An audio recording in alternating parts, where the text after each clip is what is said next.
Hi everyone, this is Charlize and today we are on Forward Chess talking about one of my favorite topics in chess, and that is pawn structures.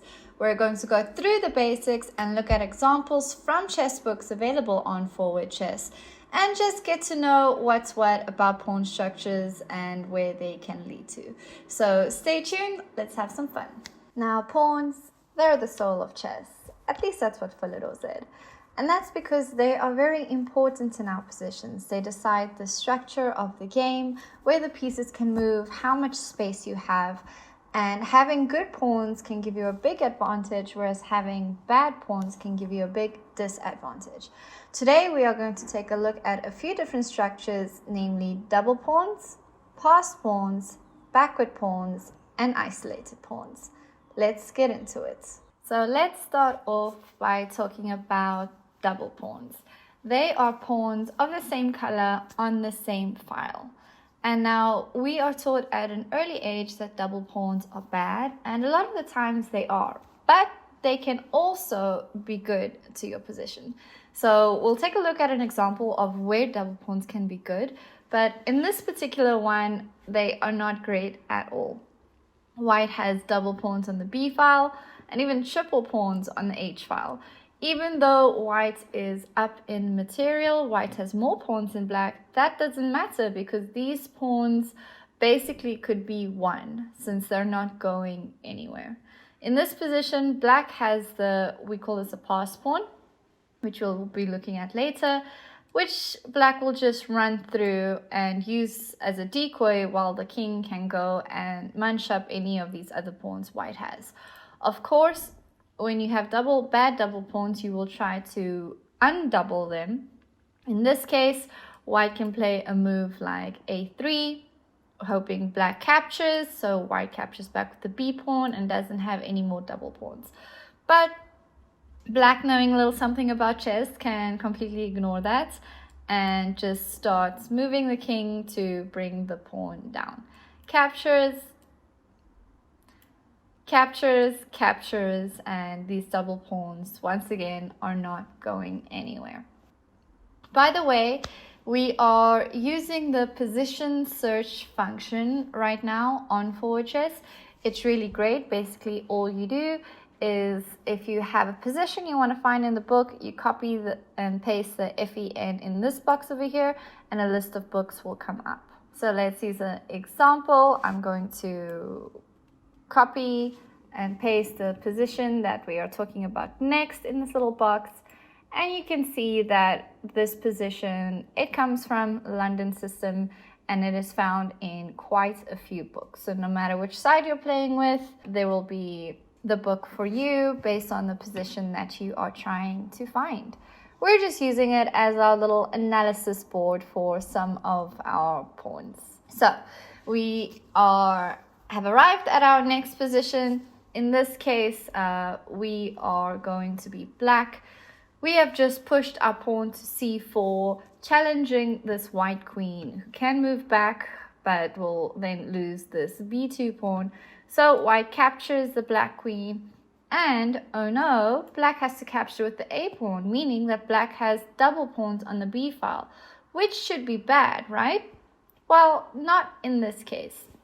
Here, these double pawns can actually be very good for black, where first of all, the idea for black would be to march down the b file and cause some weaknesses on c3. The knight can hop in if white captures, and the b7 pawn eventually will join the party as well. At the same time, double pawns can be very good when they open up a file for your pieces. In this case, the pawn moving from the a file to the b file has opened up the a file for the black rook. So a lot of potential there, and in general, these are double pawns you would be more than happy to get in a game. Next up, let's take a look at passed pawns. So let's take a look at an example here before going on to a book that we have that really focuses on passed pawns. But basically, a passed pawn is a pawn that has no enemy pawns, preventing it from promotion. So that means there's no pawn on the file that your pawn is on, and there's no pawn on the adjacent file. So in this case, white has 2 pass pawns, and black also has 2 pass pawns. But there's a very big difference in this case, and that is because white's pass pawns are connected. And pawns like each other, right? They like to be together, kind of hold hands at all times. So having connected pass pawns is always better than having them separate. Well, let's not say always. I guess there can be special exceptions, but in most cases. So in this position, the black pawns aren't going to get very far because the white king is just going to capture them, whereas the white pawns are defending each other. And I really like to use this example to show the case of pawns really helping each other out. And that's because the D pawn is literally defending the E pawn diagonally, but the E pawn is defending the D pawn, as the king can never capture. As soon as it does, your pass pawn runs through and becomes a queen.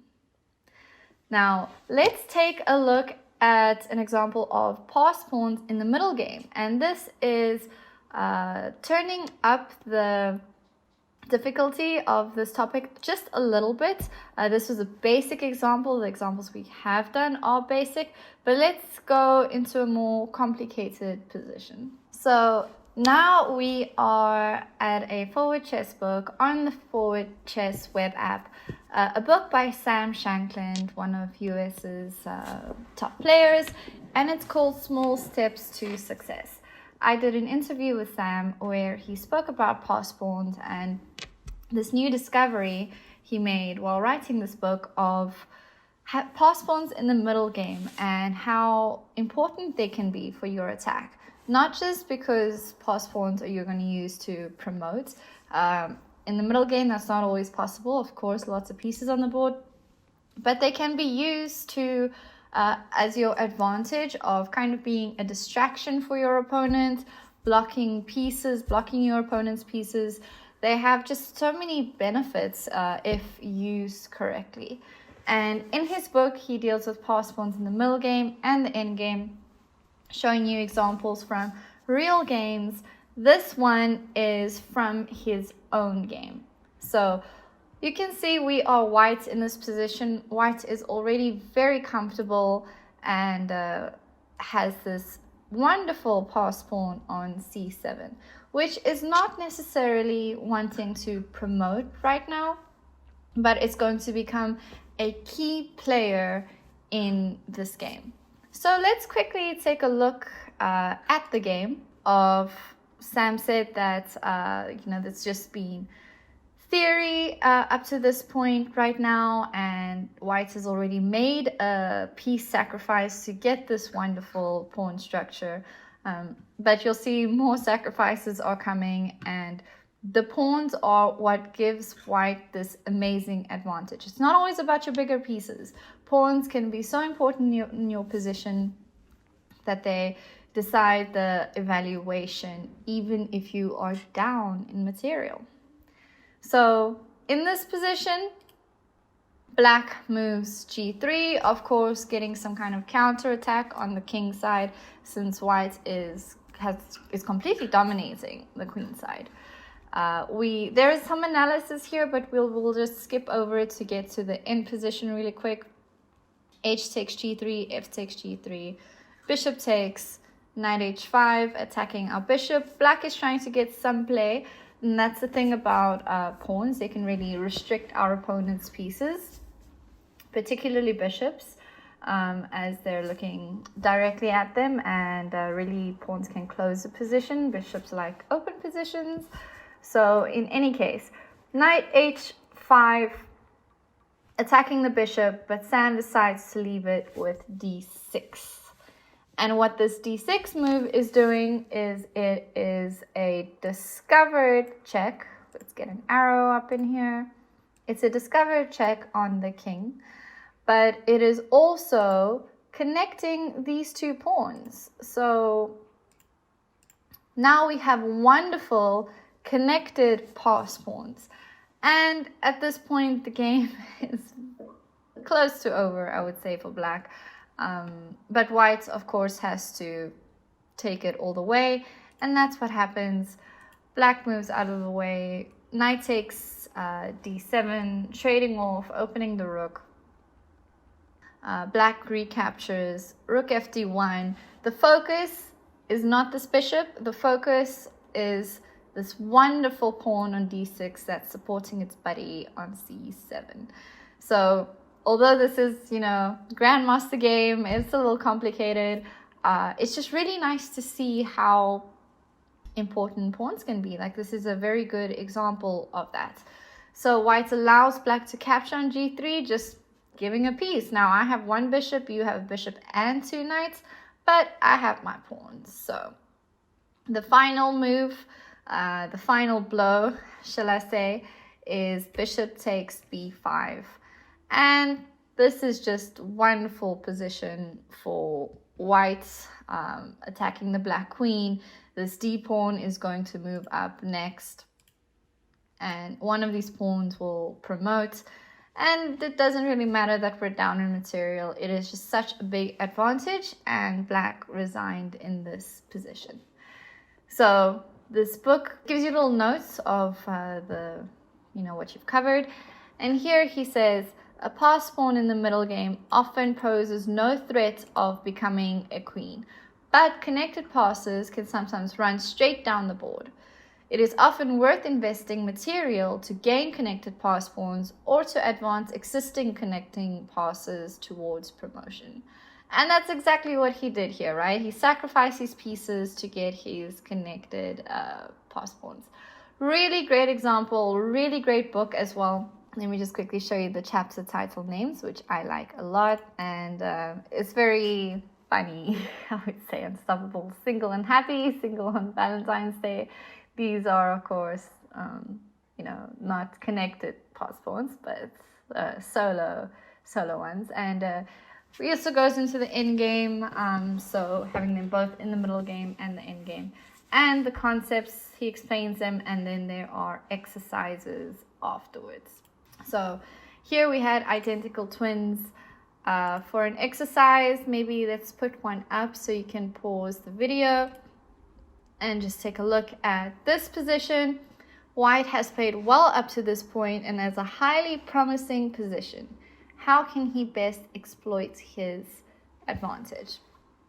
So we can see white in this case has 3 pass pawns. How would you continue? What would you play in this particular position? Pause the video, tell me what you think. So if you've paused it and you think let's take a look. The move here is queen d5. White pays no attention to this knight that's hanging on a5 and instead focuses on the wonderful 2 pawns, which is an example we just saw. So allows back to capture, but we just push straight through. Queen a7 trying to get a check, but king h1 and the pawns are just going to cruise to the finish line, he says. We can take a look at a few more moves. And once we've promoted, white is up in material and just completely dominating the position. Black tries, but resign, and white wins. Now we will quickly take a look at our third concept, and that is backward pawns. And these generally, they are bad pawns. Let's use this example. We're back to position search. I have a fairly simple example here for you. We are white in this position, and black has the backward pawn of d5. A backward pawn in chess is a pawn that has moved but has no pawn protecting it. So d5 is a backward pawn. a6 is technically also a backward pawn. And these pawns are weak because pawns are generally strong when they have another pawn protecting them.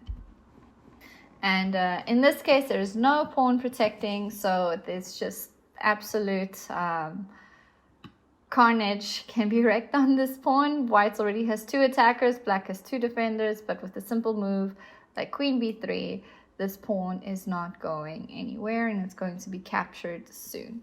It's important to note with backward pawns that you have to control the square in front of them.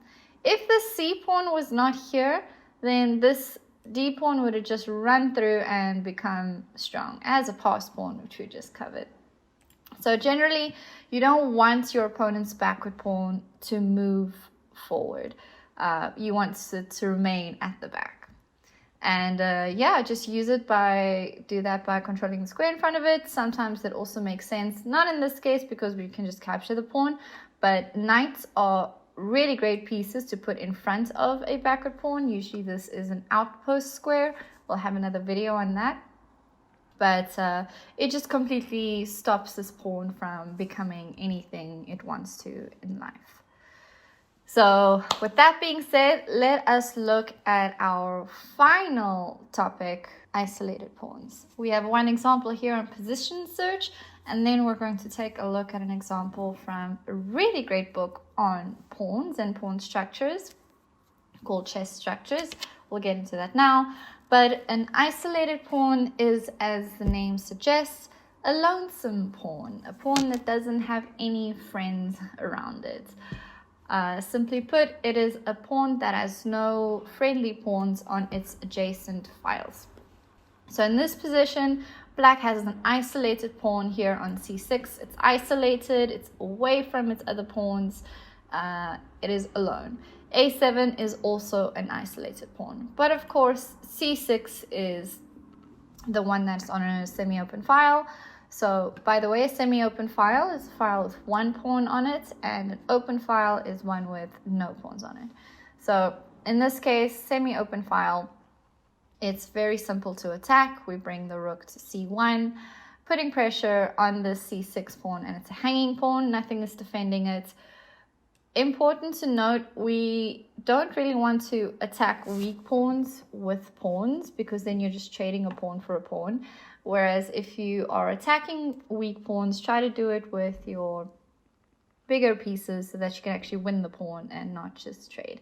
Like, let's just make some, simple moves here, like a4 and, I don't know, rook d8. Of course, these are not the best moves, but I'm just showing you that in this position, trying to trade this pawn like this is not great because black will just capture and then the weakness is gone. So we can put our position back. Here, white plays rook c1, the best move, attacking the c6 pawn. Black protects it with the rook. Not great. Usually we only put our rooks behind pawns if we want to push those pawns. Also quite an important tip. But, black has no other way of saving this pawn. And then at this point, we have a pin now. So now we can use our pawn to attack our opponent's pawn. And it will be gone on the next move. Black can't capture since the rook is behind it and the rook is hanging. So now we know our concept of isolated pawns. Let's go to the book Chess Structures. It's a great book. It covers a lot in pawns and pawn structures, especially according to opening. So it's not exactly at your most basic level, but it has some really important ideas. And the one is Isolani, or isolated pawn. And in this relation, it's more to openings and how to play with this, because some openings intentionally give you an isolated pawn and you need to know how to play with it. Of course, you also need to know how to play against an isolated pawn. Our previous example was super simple, just a quick run through of what an isolated pawn is. But our second example is a little bit more complicated. So let's take a look. We are on this position now. We'll go through the notes afterwards. But basically, this is from one of the first games in the book. And we are looking at the position from both sides because it's a very normal position. Let's go to the beginning of the game, see how we came out of it. c4, c6. This is all theory, and this means that white has intentionally given themselves an isolated pawn on the d file straight out of the opening. So we've arrived at this position over here, and we're not going to go too deeply into it. I just want to show the ideas that Mauricio shows in his book, and we will start with what white's plans are in a position like this. So with playing with an Isolani, I know my South African accent says it in this way, Isolani, Isolani, this is how I pronounce it. So anyways, white's plans, let's take a look at them. Now, playing with this pawn, white wants to create a kingside attack. Most moves include a move like knight e5, bishop g5. Let's use some arrows and change our color, maybe blue.